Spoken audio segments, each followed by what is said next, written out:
Hi friends, welcome to my channel. நம்ம இன்றைக்கி என்ன பார்க்க போகிறோன்னா டிஃப்ரெண்ட்டான ஒரு பாயாசம் ரெசிபி தான். நுங்கு பாயாசம். நுங்கு சீசனும் வந்துருச்சு. கண்டிப்பாக இந்த பாயாசத்தை வந்து ட்ரை பண்ணி பார்த்துருங்க. வாங்க எப்படி செய்யலான்னு பார்க்கலாம். அதுக்கு நுங்கு எடுத்திருக்கேன்.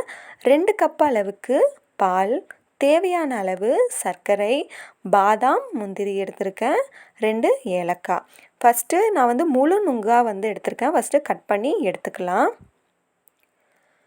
இது மாதிரி கட் பண்ணி எடுத்துக்கோங்க. எடுத்த பிறகு உள்ளே இருக்க அந்த சதை பகுதி தான் நமக்கு வேணும்.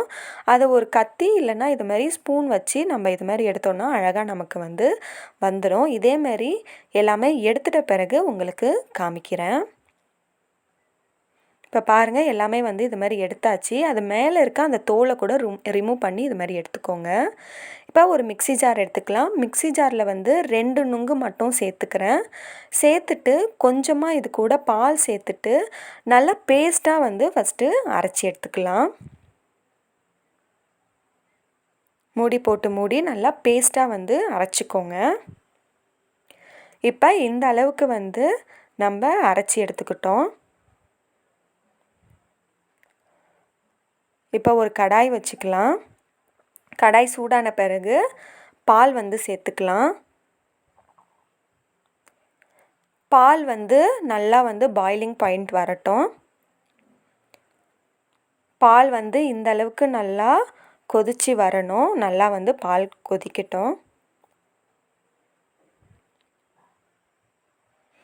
இந்த அளவுக்கு கொதித்த பிறகு ஒரு 5 நிமிஷம் வந்து நல்லா வந்து சிம்மில் வச்சு நல்லா பாயில் ஆக விட்டுருங்க. பாயில் ஆன பிறகு நம்ம அரைச்சி வச்ச நுங்கு விழுதை வந்து இது கூட வந்து சேர்த்துக்கலாம். சேர்த்துட்டு கட்டி இல்லாமல் நல்லா கலந்து விட்டுக்கோங்க. அடுப்பை சிம்லேயே வச்சு நல்லா கலந்து விட்டுக்கோங்க. நல்லா கலந்து விட்டு ஒரு 2 நிமிஷம் வந்து நல்லா கொதிக்க விட்டுருங்க. இந்த அளவுக்கு நல்லா கொதித்த பிறகு தேவையான அளவு சர்க்கரை வந்து இது கூட வந்து சேர்த்துக்கலாம். உங்களோட டேஸ்ட்டுக்கு ஏற்ற மாதிரி கூட்டியும் குறைச்சியும் நீங்கள் வந்து சேர்த்துக்கோங்க. சேர்த்துட்டு நல்லா கலந்து விட்டுக்கலாம். சர்க்கரை வந்து நல்லா கரையட்டும். இப்போ ஒரு சிட்டிகை அளவுக்கு உப்பு சேர்த்துக்கிறேன். உப்பு சேர்த்திங்கன்னா உங்களுக்கு வந்து இனிப்பு வந்து தூக்கி காட்டும். நல்லா கலந்து விட்ட பிறகு இறக்கிறதுக்கு முன்னாடி பாதாம், முந்திரி வந்து கட் பண்ணி வச்சுருக்கேன் பொடிசாக, அது ஏலக்காய் தூள் இதெல்லாம் சேர்த்துட்டு நல்லா கலந்து விட்டுக்கலாம். கலந்து விட்ட பிறகு ஸ்டவ் வந்து ஆஃப் பண்ணிவிடுங்க. ஆஃப் பண்ணிவிட்டு நுங்கு வந்து சின்னதாக கட் பண்ணி எடுத்துகிட்டு வச்சுருக்கேன். அந்த நுங்கையும் வந்து கொஞ்சமாக சேர்த்துக்கலாம். அப்போ பாயசம் குடிக்கும்போது உங்களுக்கு அந்த நுங்கு வந்து கடிக்கும்போது ரொம்பவே வந்து டேஸ்ட்டாக இருக்கும்.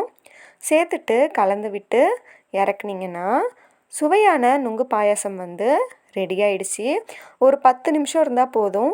சூப்பராக வந்து நுங்கு பாயசம் வந்து ரெடி பண்ணிடலாம். இது வந்து நல்லா ஹாட்டாக வந்து சர்வ் பண்ணுங்கள். கோல்டாகவும் வந்து சர்வ் பண்ணி பாருங்கள். ரொம்பவே வந்து நல்லாயிருக்கும். ஹாட்டாகவும் சரி, கோல்டாகவும் சரி. இதே மாதிரி நீங்களும் வந்து ட்ரை பண்ணி பாருங்கள். நார்மலாக செய்கிற பாயசத்தை விட இந்த நுங்கு பாயசம் வந்து கண்டிப்பாக வந்து ட்ரை பண்ணி பாருங்கள். நுங்கு சீசனும் வந்து வந்துடுச்சு. ட்ரை பண்ணி பார்த்துட்டு எப்படி இருக்குன்னு சொல்லுங்கள். நம்ம சேனலை சப்ஸ்கிரைப் பண்ணாதவங்க சப்ஸ்கிரைப் பண்ணிவிடுங்க. இன்னொரு வீடியோவில் பார்க்கலாம். தேங்க்ஸ் ஃபார் வாட்சிங்.